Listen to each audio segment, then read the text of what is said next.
할렐루야, 성도 여러분 반갑습니다. 호국의 보훈, 호국 보훈의 달 6월 마지막 날 마지막 주일 예배를 하나님 앞에 드리겠습니다.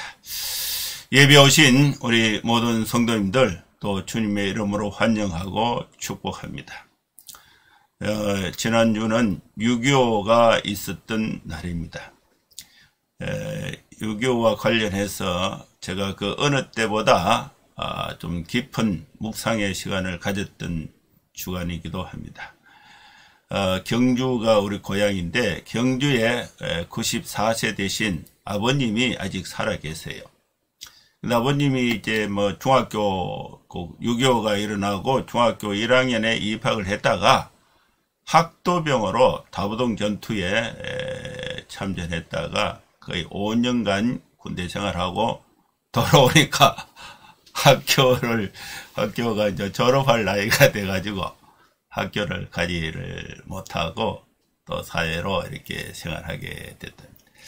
그래서 6.25 때문에 아버님이 학교를 못하는 것을 늘 평상시에 늘 이렇게 아쉬워했는데 이번에 경주시 교육청에서 학도병 참전 용사들의 그 사건을 이제 발굴을 해서 교육하고 전시하는 행사를 하는데 살아계신 분이 6분이 계세요. 한 500여 명의 그 당시 학생들이 이제 참여를 했는데 이제 거의 다 죽고 6분이 남았는데 그 중에 5분은 말을 잘 못해요. 연세가 많으셔가지고. 근데 아버님은 총기가 말짱하고 판단하고 말을 잘하니까 MBC에서 카메라 4대를 들고 우리 아버지 집에 와서 몇 시간을 질문하고 찍고 인터뷰하고 근데 그걸 이제 편집을 해가지고 6.25 74주년으로 경주 문화관에서 전시회를 하는데 내보고 와서 좀 해달라는 거예요. 그래서 어르신 움직이는 거 혹시 문제되면 안 되니까 근데 교육청에서 본인들이 다 이렇게 모시고 하겠다. 그래서 제가 참전을 실제 가지를 못했는데 뉴스 영상으로 이렇게 봤는데 그 아버님이 그때 소회를 이렇게 말씀하시는 것이 이제 공중파를 타고 국가 기록에 남겨지게 되니까 야 우리나라가 잘 살게 되니까 야, 아주 그 잊혀졌던 옛날에 그 국가를 위해서 학생 때 뭐 13살 14살 때인데 뭘 알겠습니까? 근데 그걸 기억하고 보훈하고 상을 주고 또 위로하는 그런 모습을 이제 보면서 야 이번 한 주간이 참 나라를 생각하는 깊은 묵상의 시간이 되기도 했습니다. 여러분 우리가 하나님의 나라도 마찬가지예요. 이름도 없이 빛도 없이 하나님의 말씀을 하나님의 사랑을 가정에서 직장에서 이웃에서 봉사하고 실천하고 아무도 알아주는 것 같지 않지만은 하나님의 나라에서는 다 기억하고 보상할 줄로 믿는 그런 자 이렇게 참 묵상의 시간이 되게 됐습니다. 이제 마지막 6월 마지막 주 예배를 드리면서 한 주간의 묵상을 잠시 나누었습니다. 예배 안내를 드리겠습니다. 가늠하지 말고 맹세하지 말라. 마태복음 5장 27절에서 37절. 이 말씀은 율법에 있는 말씀인데 이 말씀에 대한 예수님의 해석에 대해서 또 그 의미를 적용하는 설교를 하고자 합니다. 예배 순서는 묵도, 찬송, 교도, 사도신경, 신앙고백, 설교, 성경봉독, 설교, 찬송, 축도하는 순서로 진행을 하겠습니다. 예배 오신 모든 성도님들을 주님의 이름으로 환영하고 또 축복합니다. 이제 묵상기도 하심으로 주일 예배 6월 30일 주일 예배 하나님 앞에 드리겠습니다. 거룩하신 하나님 아버지 주님의 은혜를 감사합니다. 우리에게 하나님의 말씀을 듣고 기도하고 찬송을 드리고 예배할 수 있는 은혜와 특권을 주신 것 감사합니다. 이 예배를 통해서 하나님께서 영광을 받아주시고 우리 모든 성도들의 심령과 마음과 생활 속에 말씀의 은혜와 능력을 받고 또 해결함을 받고 힘을 얻고 위로를 받고 용기를 가지고 다시 살아갈 수 있도록 주의 은혜가 늘 함께하여 주시옵소서. 예수님의 이름으로 기도하옵나이다. 아멘. 찬송가 254장 찬양 드리겠습니다.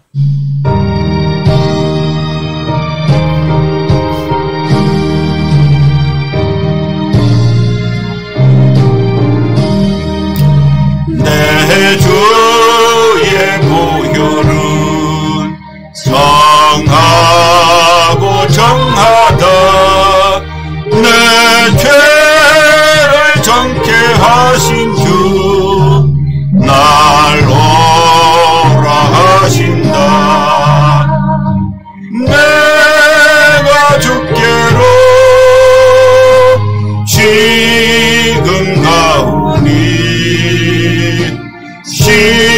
십자가의 보혈로 날 씻어 주소서. 약하고 주해도 주께로 나가면 힘 주시고 내 주함을 거시서 주시네. 내가 주께로 지금 가오니 십자가의 보혈로 날 씻어 주소서. 알고라 하심은 온전한 믿음과 또 사랑함과 평안함 다 주려 함이라. 내가 주께로 지금 가오니 십자가의 보혈로 날 씻어 주소서. 죄인 복받아 살 길을 얻었네.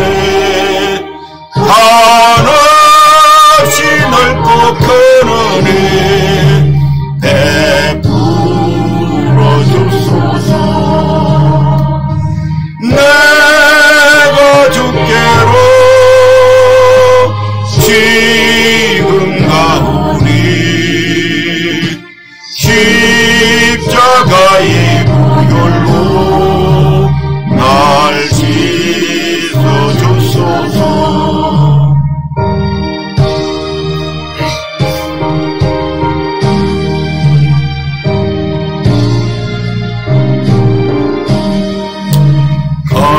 피가 맘속에 큰 증거됩니다. 내 기도 소리 들으사 다 응원하소서. 내가 주께로 지금 가오니 십자가의 보혈로 날 씻어 주소서.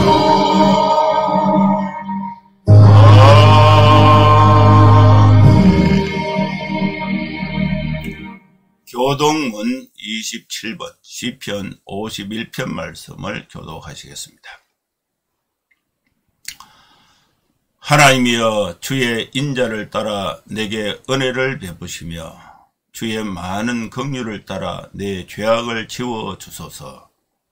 나의 죄악을 맑게 씻으시며 나의 죄를 깨끗이 제하소서.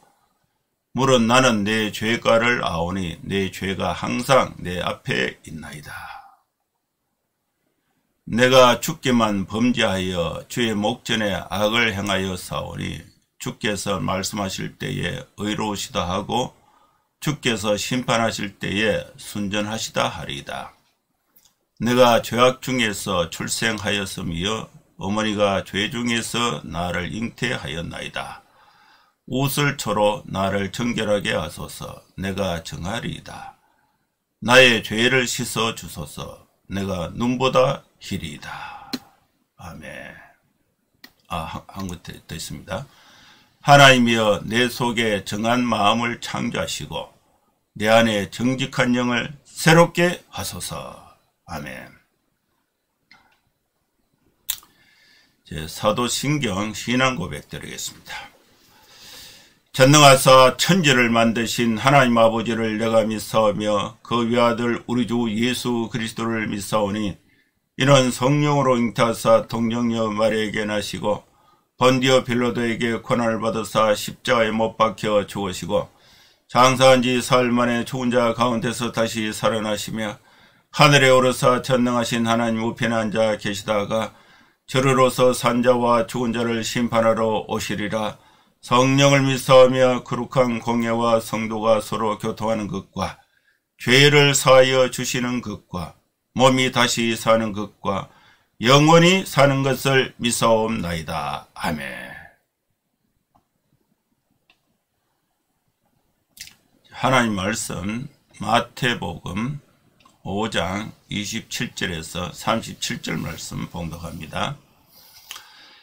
또 간음하지 말라 하였다는 것을 너희가 들었으나 나는 너희에게 이르노니 음욕을 품고 여자를 보는 자마다 마음에 이미 간음하였느니라.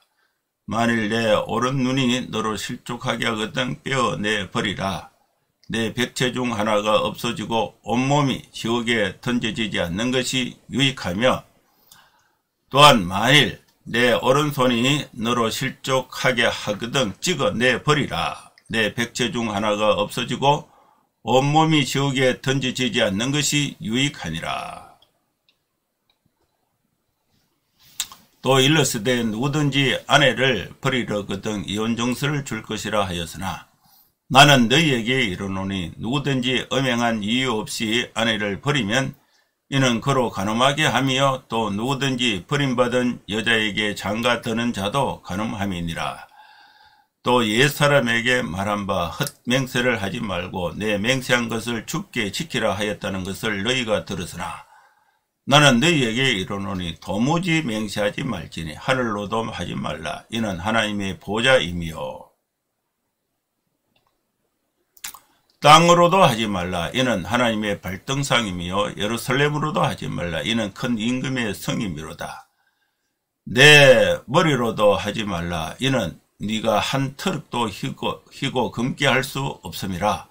오직 너희 말은 옳다 옳다 아니다 아니라 하라. 이에서 지나는 것은 악으로부터 나느니라. 아멘. 오늘도 하나님께서 주일 예배에 아주 소중한 말씀을 예수님이 율법의 해석에 관한 말씀을 우리에게 주셨습니다. 율법은 법조문으로 명확하게 새겨져 있습니다. 그 새겨진 말씀을 유대인들은 그대로 믿고 지키려고 노력을 했고 또 이 율법 조문에 반해서 행동하는 증거가 나타나는 사람은 가감없이 처벌을 했습니다. 예를 들어서 간음하지 말라 이 말씀이 10계명 7계명 중에 있는데 간음을 하다가 잡힌 사람은 아예 돌로 쳐서 동네 사람들을 다 모아서 돌로 쳐서 죽였습니다. 사형을 시킨 거예요.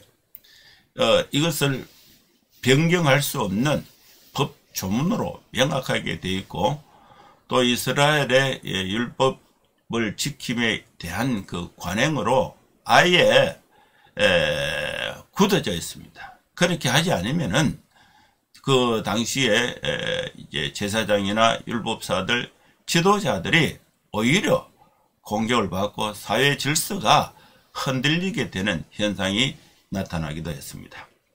근데 예수님께서 이 간음하지 말라, 이혼하지 말라, 맹세하지 말라, 이 율법 조문에 대해서 갈릴리 해변 출신의 제자들을 산 위에 데리고 가서 그들에게 그 율법, 이 세 가지 율법에 대한 본래의 정신, 이 본래의 법정신 있잖아요.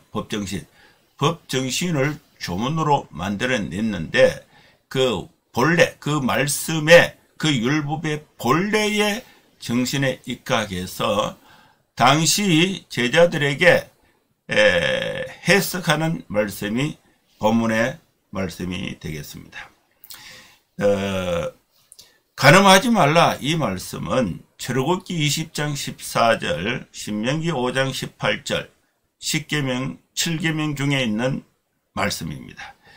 이혼하지 말라는 이 율법은 신명기 24장 1절과 3절에 있는 말씀입니다. 맹세하지 말라 이 율법은 세 군데 등장하는데 레위기 19장 12절, 민수기 30장 2절, 신명기 23장 21절에 나타나고 있습니다.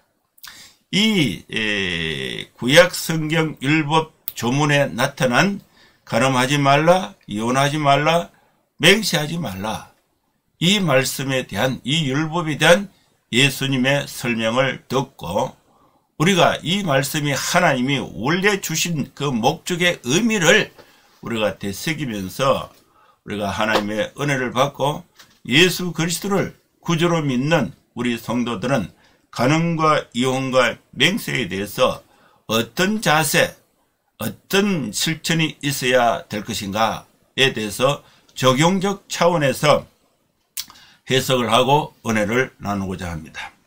간음하지 말라 이 말씀은 마태복음에도 등장하고 마가복음에도 등장하고 누가복음에도 기록되어 있습니다. 이 말씀은, 간음하지 말라 이 말씀은 예수님께서 구약성경 10계명, 모세가 시내산에서 돌에 새겨서 받아온 10가지 계명 중에 7번째 계명에 해당하는 것입니다. 예수님 당시에 율법 해석자들은 남자나 여자나 배우자 이외에 상대와 성관계를 갖는 것을 간음이라고 했습니다. 성관계가 이루어지지 않으면은 간음이 아니에요. 문제가 되지 않았습니다. 그래서 뭐 곁눈질 하거나 또 자기 아내를 미워하고 옆집 아줌마를 사랑하고 그래서 성관계를 안 했어요. 사랑하고 선물도 주고 또 이렇게 서로 교감을 가져도 그거는 간음에 해당하지 않았습니다. 그런데 실제로 보면은요, 자기 아내가 봤을 때 자기 남편이 자기를 사랑해야 되는데 옆집 아줌마를 사랑하고 있으니까 집안이 되겠습니까? 화목이 되겠습니까?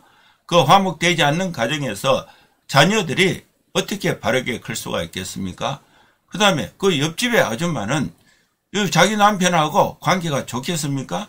그래서 이웃 간에도 관계가 깨어지고 가정에도 깨어지고 부모 자식 간에도 이 상처가 되는 이런 현상이 나타나도 성관계를 안 했기 때문에 간음으로서 처벌하지 않는 것입니다. 그러다 보니까 이것이 이제 엄밀하게 이루어지는 경우는 찾아낼 수가 없어요. 그러나 가정과 사회와 부부와 자녀관계 속에서 엄청난 상처와 스트레스와 불화가 존재함에도 불구하고 간음죄로 처벌하지 않으니까 이것이 만연하게 떳떳하게 퍼져 있게 되는 것입니다. 그런데 예수님께서 10계명 7계명 율법 간음하지 말라는 이 율법에 대해서 법 정신의 본질에서 그것을 해석해내고 우리 성도들은 또 제자들은 그 의미를 이렇게 이해하라고 설명한 말씀이 오늘 본문이 되겠습니다. 음욕을 품고 여자를 보는 자마다 마음에 이미 간음하였다고 말씀했습니다. 율법 조문의 당시에 율법 해석자들은 신체적으로 성관계를 하지 않으면 율법으로 해석하지 않았어요. 그런데 그렇게 해석하지 않고 적용하지 않으니까 부부간에 끼어지고 이웃간의 관계가 끼어지고 부모 자식 간의 상처가 만들어지고 사회의 근본 뿌리가 되는 가정이 무너짐에도 이 조항이 적용이 되지 않으니까 처벌을 하지 않는 그 해석이 너무 표면적이고 또 간음하지 말라는 이 말씀이 왜 나왔는가, 그 법 정신에 대한 이해가 되지 않았다는 것입니다. 그래서 예수님은 여자를 보는 것, 여자를 안 볼 수는 없잖아요. 세상의 절반이 여자인데 밖에 나가면 절반은 남자고 절반은 여자인데 남자가 여자를 안 볼 수가 없잖아요. 여자를 보는데 여자를 볼 때에 실제로 터치하거나 성관계하거나 이거는 없어도 그 여자를 보고 음욕을 품는 자는 이미 간음하였다고 말씀하고 있습니다. 여자를 보는 것, 시각으로 간음이 이루어졌다고 말씀하고 있습니다. 그래서 남자들은 여자를 볼 때에 그 여자의 인권, 그 여자가 갖고 있는 그 가정, 그 여자가 또 살고 있는 그 남편, 그 입장을 다 존중해서 음욕, 이 여자를 꼬셔서 뭔가 좀 이성적으로 성관계는 안 하더라도 좀 이 재미를 봐야 되겠다, 이런 생각을 갖는 것 자체가 이미 간음했다고 확대 해석한 것입니다. 예수님이 해석하신 간음하지 말라는 이 말씀을 만약에 어기게 되면은 어떻게 조절을 해야 되는가? 네 오른 눈이 너로 실족하게 하거든 빼어버리라. 보는 것은, 여러분, 우리가 음욕이 어떻게 생깁니까? 시각적으로 생기죠. 야동을 보거나 포르노를 보거나 아주 야한 영화를 보면은 그 시각을 통해서 실제로 뭐 만질 건 없어요. 그 행위할 건 없어요.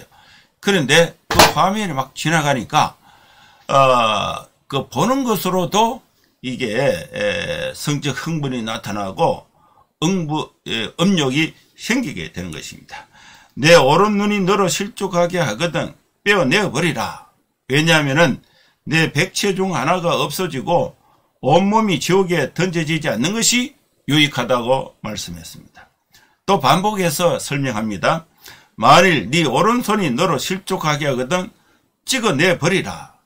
왜냐하면은 내 백체 중 하나가 없어지고 온몸이 지옥에 던져지지 않는 것이 유익하기 때문입니다. 우리는 유익한 쪽을 택해야 됩니다. 괜히 음욕을 품고 여자를 보다가 눈을 빼내고 손을 자른다는 것은 이거는요 어마어마한 고통이에요. 힘든 일이에요. 그런데 이 말씀이 이제 유익한 것은 손을 자르지 않고 눈을 빼지 않고 여자를 보고 음욕을 품지 않는 것, 자기 아내를 진실로 사랑하고 또 자기 아내를 사랑하는 가운데서 내 모든 이성적 필요가 다 채워지는 대화, 관계 유지, 이것이 좋은 것이에요. 그래서 우리는 유익한 쪽으로 가야 됩니다. 내 눈도 보호하고 손도 보호하고 가정도 보호하고 내가 남성으로서 필요한 이성적 필요를 내 아내하고 사랑하고 대화하고 거기서 충분히 교감하는, 공감하는 가정생활, 이것이 유익하다고 말씀하고 있는 것입니다. 예수님께서 너희는 유익한 쪽을 택하라고 말씀하셨는데, 예수님이 이 말씀을 초대 교회 교인들이 베드로로부터 듣고 또 베드로의 설교를 듣고 복음을 듣고 교회가 형성된 예루살렘 교회, 그리고 또 초대 교회의 여러 교회들이 이 예수님의 이 말씀을 어떻게 적용했는가? 실제로 손목을 자르거나 또 팔을 자르거나 다리를 자르거나 눈을 빼는 그런 행위는 기록에는 없어요. 그러면 예수님이 행하지도 못할 이 말씀을 왜 했습니까? 눈을 빼라, 손목을 잘라라. 잘라라는 말씀을 차라리 자르는 것이 더 유익하다. 그런데 실제로 업력을 품은 사람을 눈을 빼거나 손목을 자르거나 다리를 자르거나 이렇게 실제로 집행한 일은 없다는 것입니다. 그러면 이 말씀을 예수님이 왜 하셨는가? 표현의 강조법으로 이해하는 것이 좋습니다. 손목을 자른다는 것은 매우 힘든 것입니다. 그것보다 더 간음하지 않기 위해서 자기 가정을 지키고 유지하라는 말씀으로 적용을 해야 하는 것입니다. 그 다음에는 이제 이혼에 대한, 이혼을 하지 마라. 이혼에 대한 예수님의 율법 해석이 31절, 32절입니다. 신명기 24장 1절과 3절에는 이혼에 대한 율법의 지침이 있습니다. 누구든지 아내를 버리려거든 이혼 정수를 주라는 율법 구절이 있습니다. 이혼도 하지 않고 바람도 계속 피우면서 여자를 괴롭히는 것은 잘못된 것이다. 율법에. 그래서 이혼을 하려면 그 여자는 혼인관계 속에서 좌여함을 줘야지. 내가 아내로 내가 법적으로 갖고 있으면서 남편의 역할을 안 하고 다른 여자하고 하면서 이 여자를, 자기 아내를 괴롭히는 것은 합법적이지 못하다, 합당하지 못하다. 그래서 이혼 정수를 줘서 이 결혼의 속박에서 풀어줘야 한다. 이것이 신명기에 나타난 율법 구절입니다. 이 말씀에 대해서 예수님의 해석입니다. 누구든지 엄행한 이유 없이 아내를 버리면은 이는 그로 간음하게 하는 것이다. 여자가, 아내가 다른 남자와 육체적 행위, 엄행이 없는데 행동이죠. 엄은 생각으로 갖는 것이고 그 엄이 행동으로 나타나는 것이 엄행이에요. 그래서 이것은 엄행한 이유가 없이 단순히 싫어서, 못생겨서, 병이 들어가지고 또 자기를 만족 못 시켜주니까 너무 뚱뚱해서 보기 싫어서, 너무 바짝 말라서 보기 싫어서 버리는 거, 이거는 안 된다는 거예요.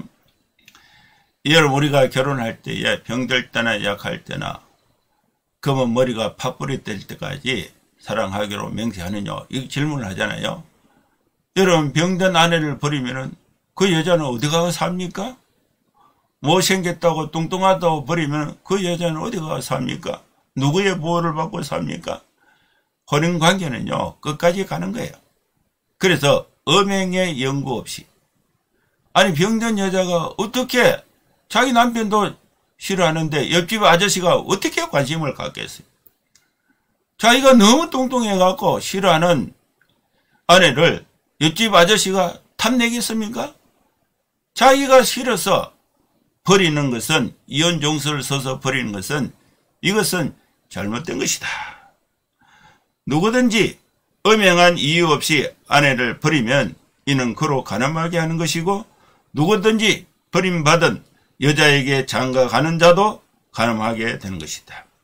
이혼에 대해서는 합법성과 또 이혼을 장려하는 강조가 아닌 것입니다. 이 말씀은요, 이혼을 하지 말고 성격에 차이가 있으면 서로 양보하고 또 건강상의 문제가 있으면은 잘 간호해서 건강을 회복하고 이렇게 해서 어쨌든 잘 맞추어서 행복하게 사는데 강조가 있는 것입니다.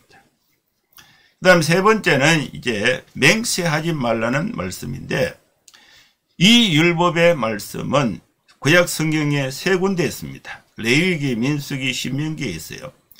맹세에 대한 율법은 옛사람에게 말한 바 헛맹세를 하지 말라. 맹세했다면 그 맹세를 하나님 앞에서 지키라는 율법인 거예요. 여러분, 맹세를 할 때 좀 강조하잖아요. 근데 그 맹세를 하나님 앞에 지키라고 강요하면은요, 내가 맹세한 것이 나를 속박해서 끌고 가는 거예요. 제가 이 말씀을 묵상하면서 제가 경험적으로 생각난 사건이 나타났습니다. 어떻게 보면 좀 부끄러운 일인데, 제가 옛날에 이제 88년도에 공수부대 이제 장교로 제대를 했습니다. 6월 말에 제대를 했는데 7월 1일자로 취직을 했어요. 그래서 바로 군복을 벗고 이제 사복을 갈아입고 회사에 출근을 했는데, 출근을 하려면은 그 전에 이제 입사 과정이 있잖아요. 입사 과정. 원서를 내고 면접을 하고 시험을 치고. 그런데 이제 서류는 다 이제 돼서 통과를 돼가지고 면접을 하는데, 제가 삼진제약에 근무를 했는데, 그 우리 회사에 지원한 동기가 뭡니까?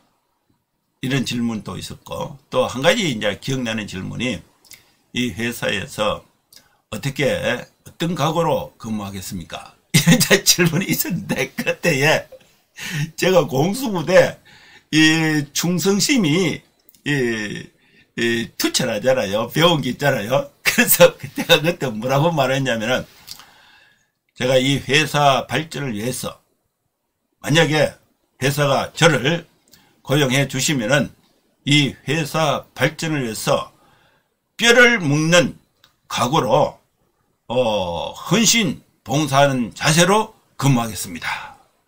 그 뼈를 묻는다는 것은요, 생명을 다한다는 것이죠. 죽을 때까지 한다는 거죠.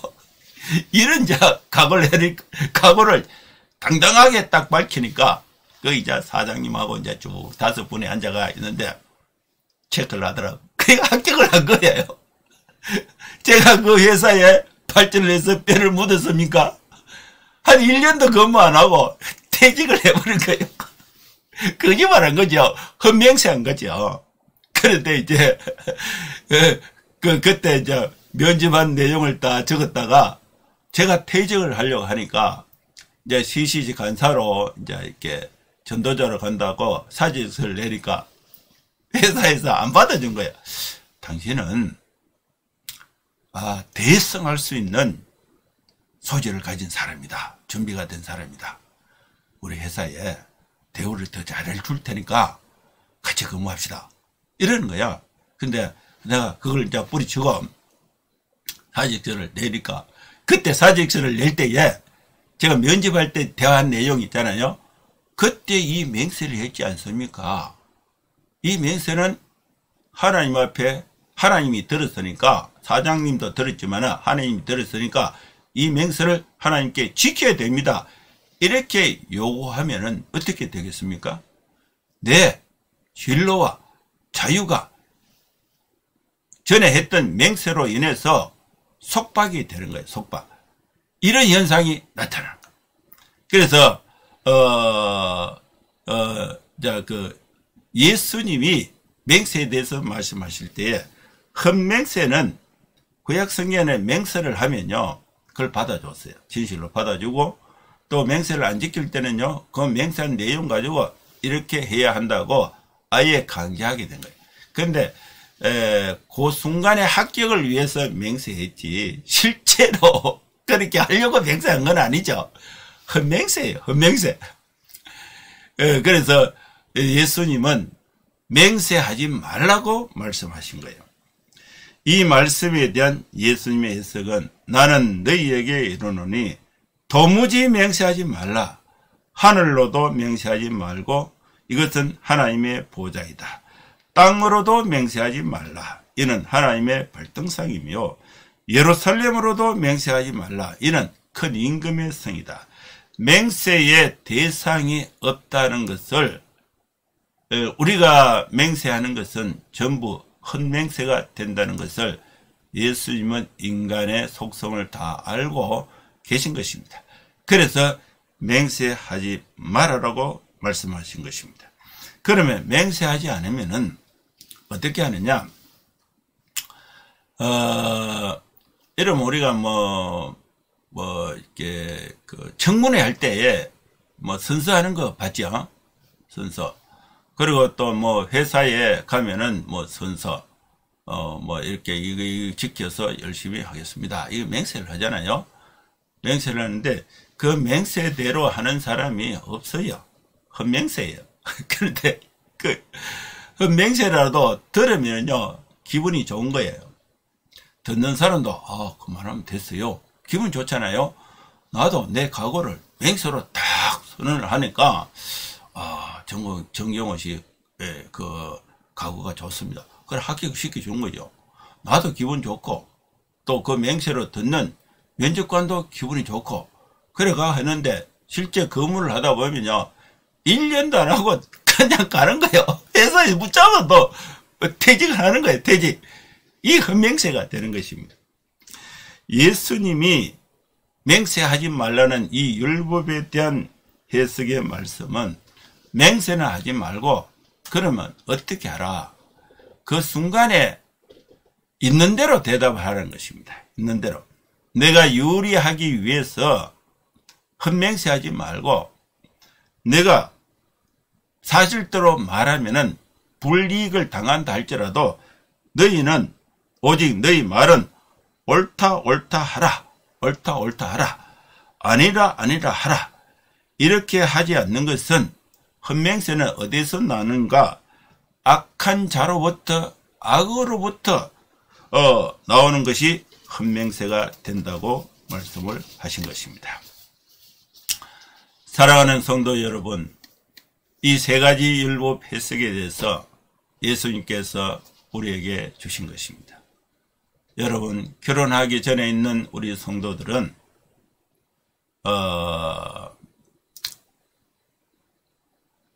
우리의 마음가짐을 반듯하게 해야 하는 것입니다. 여자를 대할 때에, 남자를 대할 때에 음욕을 품고 마음을 갖는 것은 잘못된 것입니다. 여러분, 배우자를 찾기 위해서 이 사람도 생각해보고 저 사람과도 대화해보는 것은 좋은 것이에요. 그리고 결혼을 꼭 하세요. 이것이 이제 결혼하신 우리 성도님들은 자기 배우자 이외에 그 어떤 대상과도 이성의 어떤 감정을 가지고 시간을 보내거나 또 만나거나 또 함께 하거나 또 실제로 또 이렇게 성행위를 하거나 성추행을 하거나 이런 것은 율법에 대한 예수님의 확대 해석에 잘못된 거예요. 그렇게 함으로 인해서 내 가정이 행복한 게 아니에요. 내가 유익한 것이 아니에요. 이것이 이제 어떤 형태로든지 표출이 되면은 부부간의 관계가 안 좋아집니다. 부부간의 관계가 좋지 않으면은 그 자녀들이 직접적으로 영향을 받아요. 또 그 사실이 알려지게 되면은 교회도 영향을 받아요. 사회도 영향을 받아요. 그래서 가장 중요한 사회 구조의 사랑의 관계로 형성된 부부, 가정이 비틀비틀하면은 교회와 세상에 파괴돼서 온 세상이 힘들게 되는 것입니다. 그래서 그런 유혹과 그런 순간이 올 때에 눈을 빼는 심정으로 손목을 자르는 심정으로 자기 절제를 하고 자기 배우자와 깊은 사랑의 관계를 회복하는 것이 이혼을 하지 말라는 본질의 말씀이 되고 간음하지 말라는 본질의 말씀이 되고 그리고 우리 사회 속에서 맹세하지 말라는 것은 내가 지키지도 못할 일을 맹세를 통해서 그 위기를 모면하는 것은 잘못된 것이라고 말씀하신 것입니다.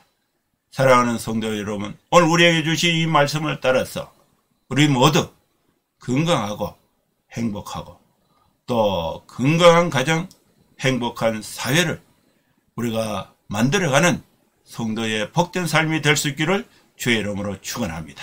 기도하겠습니다. 하나님 아버지 주님의 은혜를 감사합니다. 우리에게 주신 말씀을 따라 우리 모두 자기 절제하고 말씀을 실천하면서 승리하는 삶, 행복한 삶을 살아갈 수 있도록 하나님 도와주시고 축복하여 주시옵소서. 예수님의 이름으로 기도하옵나이다. 아멘. 찬송가 510장 찬양드리겠습니다. 510장입니다.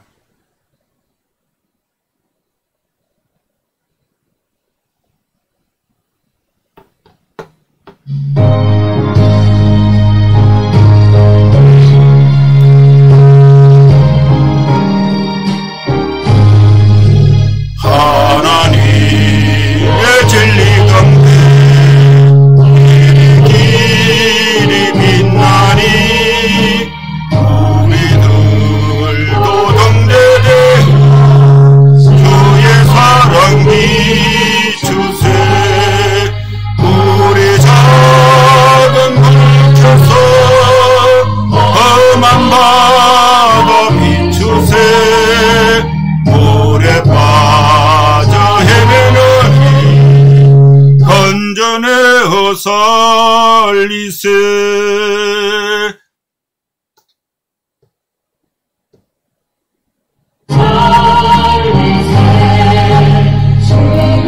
밤은 깊어가고 성난 물결 설렌다.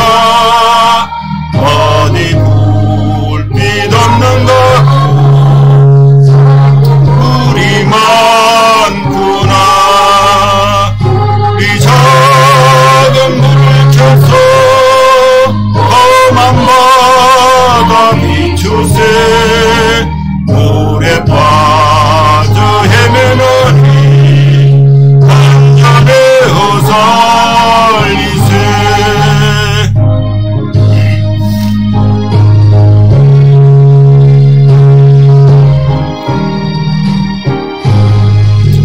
나의 강물 더듬어라.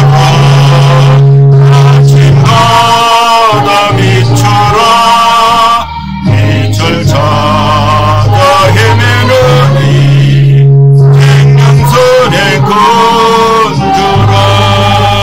우리 작은 불을 켜서 험한 바다 비추세.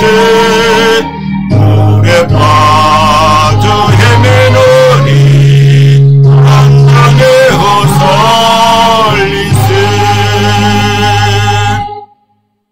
축도하겠습니다. 이제는 우리 구주 예수 그리스도의 크신 은혜와 하나님의 사랑과 성령의 감동함과 역사 충만 축복하심이 이곳에 함께 예배하는 모든 성도들 머리머리 위에 이제로부터 영원토록 함께 있을지어다. 아멘. 예, 감사합니다. 예배를 마쳤습니다. 여러분 한 주간도 건강하고 행복하게 생활하시고 다음 주에 또 뵙도록 하겠습니다. 감사합니다. 샬롬.